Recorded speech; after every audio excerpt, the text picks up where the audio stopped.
Hello, Level 8 students.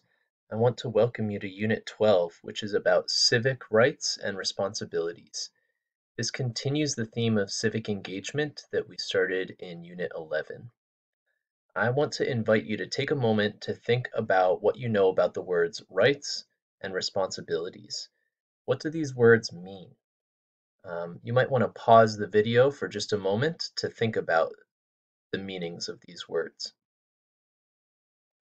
If you take a moment to look up the word right on learnersdictionary.com, you'll find that there are many meanings and many words and phrases associated with the word right in English.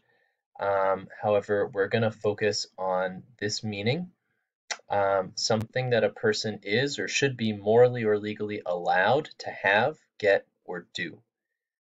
You can see some example sentences here. And you can see some related terminology. For example, the Bill of Rights refers to the first 10 amendments of the United States Constitution, civil rights, human rights, women's rights, workers' rights, etc.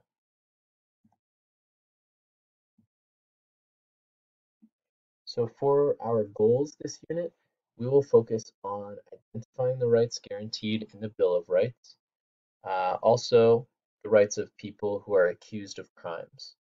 We will also do listening and reading lessons that focus on the skill of making inferences.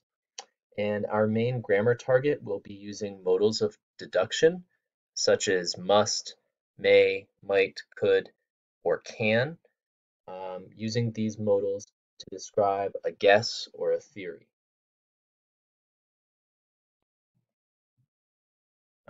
Here is an overview of the lessons that we will do in this unit.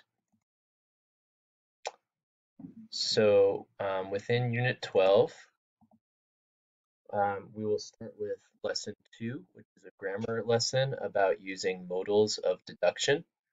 As I mentioned, these include words like must, can, may, might, and they're used to express different degrees of certainty about a theory, such as you must have found something by now.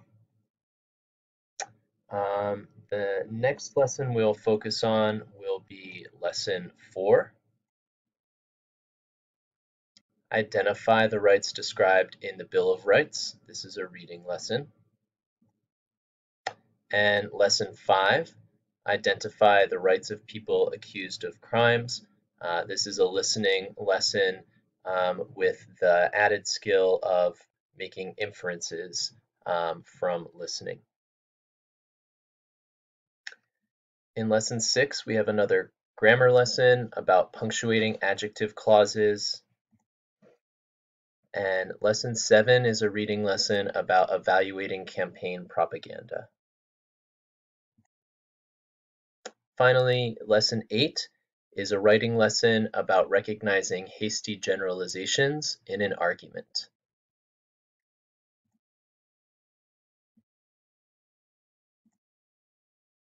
As always, please make sure that you keep up with your work on Schoology, Spark 3000, and for the One World Writing Project, including the pitch videos on Flipgrid.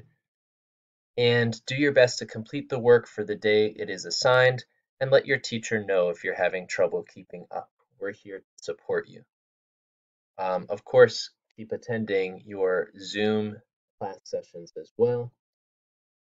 And from all of the Level 8 teachers, I want to say thank you for all of your hard work so far this semester, and congratulations, you've made it to the last unit in Level 8.